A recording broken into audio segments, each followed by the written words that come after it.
Hear the word of the Lord from the Tipton Revival Service by Evangelist Eaton Grant.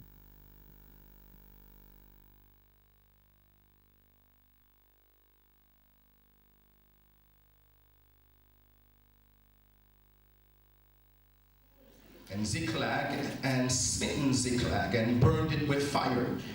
Not only that, but they had taken the women captives and were therein. They slew not any, either great or small, but carried them away and went on their way. So David and his men came to the city, and behold, it was burned with fire, and their wives and their sons and their daughters were taken captives. Then David and the people that were with him lifted up their voice and wept until they had no more power to weep. Can you imagine? Amen. And David's two wives were taken captives, Ahinoam and the Jezreelitess, and Abigail, the wife of Nabal the Carmelite. And David was greatly distressed in verse 6, for the people spake of stoning him, because the soul of all the people was grieved, every man for his sons and for his daughters. But David encouraged himself in the Lord. And in verse 8, David inquired at the Lord and said, shall I pursue after this troop? Shall I overtake them? And he answered him, pursue, for thou shalt surely overtake them, and without fail recover all. So David went, he and the 600 men that were with him, came to the brook Besor, where those that were left behind stayed. For in verse 10 it says, David pursued, he and 400 men, for 200 abode behind, because simply they were so faint that they could not go over the other side of the brook. And in verse 17, David smote them from the twilight even until the evening of the next day, and there escaped not a man of them, save 400 young men, which rode upon camels and fled. And in verse 19, there was nothing lacking to them, neither small nor great, neither sons nor daughters, neither spoil nor anything that they had taken to them. David recovered all. David recovered all. And in 21 came to the 200 men which were so faint that they could not follow David, whom they had made also to abide at the brook Besor, and they went forth to meet David and to meet the people that were with him. And when David came near to the people, he saluted them. Amen. And I want to read also from Romans chapter 7. Romans chapter 7. And again, I will read in your hearing, and I'm going to begin at verse 14. For we know that the law is spiritual, but I am carnal. This is Paul writing to the church in Rome. I'm carnal, he says, sold under sin. For that which I do, I allow not. For what I would, that do I not. But what I hate, that do I. I'm going to read this slowly. If then I do that which I would not, I consent unto the law that it is good. Now then, it is no more I that do it, but sin that dwelleth in me. For I know that in me, that is in my flesh, dwelleth no good thing. For to will is present with me, but how to perform that which is good I find not. For the good that I would, I do not, but the evil which I would not, that I do. Now if I do that I would not, it is no more I that do it, but sin that dwelleth in me. I find then a law, that when I would do good, evil is present with me. For I delight in the law of God after the inward man, but I see another law in my members, warring against the law of my mind, and bringing me into captivity to the the law of sin which is in my members. O wretched man that I am, who shall deliver me from the body of this death? I thank God through Jesus Christ our Lord. So then, with the mind, I myself serve the law of God, but with the flesh, the law of sin. And finally, I want to quote Jesus, what he says in Luke chapter 4, verse 18. He says, the Spirit of the Lord is upon me, because he hath anointed me to preach the gospel to the poor. He hath sent me to heal the brokenhearted, to preach deliverance to the captives, and recovering of sight to the blind, to set at liberty them that are bruised, to preach the acceptable year of the Lord. And the people say amen. Amen. For a few moments, I want to deal with the subject, the fight is on. The fight is on.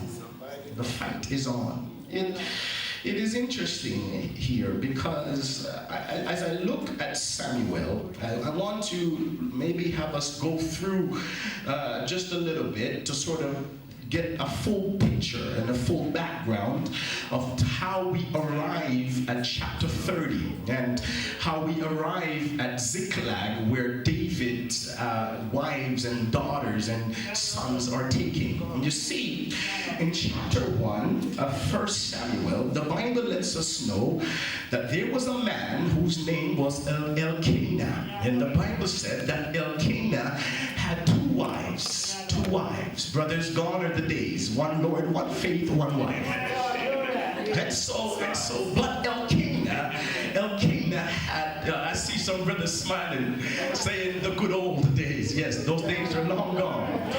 Amen. And Elkanah, we're told here, had two wives. And the name of the one was Peninnah, and the name of the other was Hannah. And the Bible lets us know that this man went up out of his city yearly to worship and to sacrifice unto the Lord of hosts in Shiloh. And the two sons of Eli, Hophni and Phinehas, the priests of the Lord, were there. We don't want to talk about them tonight. But the Bible says that Peninnah could bear children. Peninnah was the mother of Elkanah's sons and of his children. But of Hannah, the Bible says that she was barren. The Bible says when they went up, that Elkanah, he gave unto Peninnah and his wife and all her sons and daughters portions. So he loved her. But when he refers or gets to Hannah, the Bible says he gave her a worthy portion, for he loved Hannah. But the Lord, here you have it, Elkanah loves Hannah more than he does Peninnah. Peninnah is the mother of his children, but he loves Hannah. But the Lord had shut up her womb. And it is interesting there because it tells me that not everything that I go through is Satan's fault. Not everything that I go through means that the devil is on my back, on my track, trying to turn me back. No. Child of God, we have to understand that there are some things that the Lord just ordained to be so. There are just some things, there are some valleys that we have to go through. And simply because some situations that we go through is for a trying, it's a processing. I know everybody wants to be anointed. I know everybody wants to be on fire and be full of the Holy Ghost. Well, when you look at it, when you look at the oil, which is a representation of the anointing, that olive has to go through a process.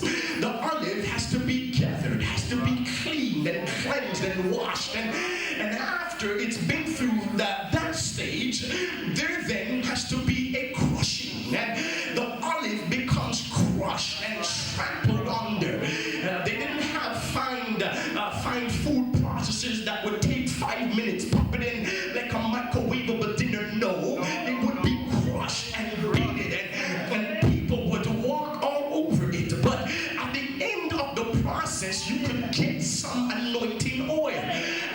to remind somebody tonight that because you're going through, because you've got trouble in your life, it does not mean that you're not anointed.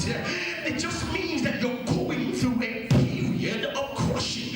But it is the crushing that's going to release the anointing. The crushing that I'm going through that's going to release the power that is on the inside. We've got to be like silver tried in the fire, purified. You got to be tried in the fire. But when you go through the fire, when you step out of the fire, you're going to be like pure gold. Somebody give the Lord a praise. And it is here that we see Hannah. Hannah has been burdened. She's heavy. She gets so much so that she goes to Elkanah and she says that Elkanah notices that she's not eating, notices that she has now almost become sickly. The burden and the frustration, because not only was Peninnah able to have children, but she would turn around and rub it in Hannah's face. She would turn around and mock her. I know you don't have those sayings over here in the UK, but there are some people, when God blesses them, when God elevates them, they turn around, look at you in your mud, in your mess, in your valley, and act like they've never been through something. But I'm so glad that I might be going through right now. But I've got a day coming, Brother Mario. The Bible says that John was in many deserts until the time of his showing. You might be in the wilderness right now, but if you hold on just a little while longer, change is on the way. Clap your hands and give God a great praise. The Bible says that Hannah was so heavy now, and Elkanah was doing his best because he gave her a worthy portion. He gave her more than he gave to Peninnah, but it just wasn't enough for Hannah.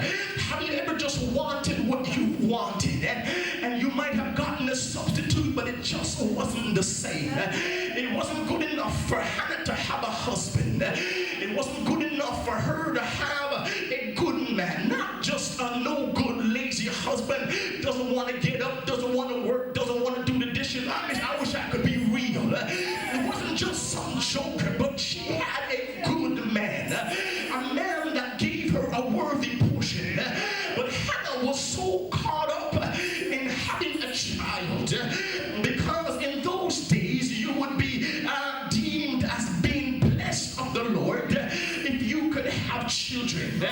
So every day Hannah had to face the mocking and the strife of Peninnah. There are some Peninnahs in the house that they'll mock you, and if you're not strong, you'll backslide. But you can talk about me all you want to, baby. God's got mine. And what God has for me, it is for me. And so the Bible says that Hannah, she's so grieved, and Elkanah goes to her and says, listen, why are you so heavy? Elkanah says, am I not better to you than 10 sons? But Hannah in her heart is saying, I love you, honey, but no, I want children. And the Bible says that Hannah, when she goes up to the Lord, when she goes up to the place of worship, at the time of worship, she goes into the temple, and Hannah begins to pray. And the Bible says that Hannah is so heavy, so burdened with grief, that she's not opening her mouth. Her lips are moving, but even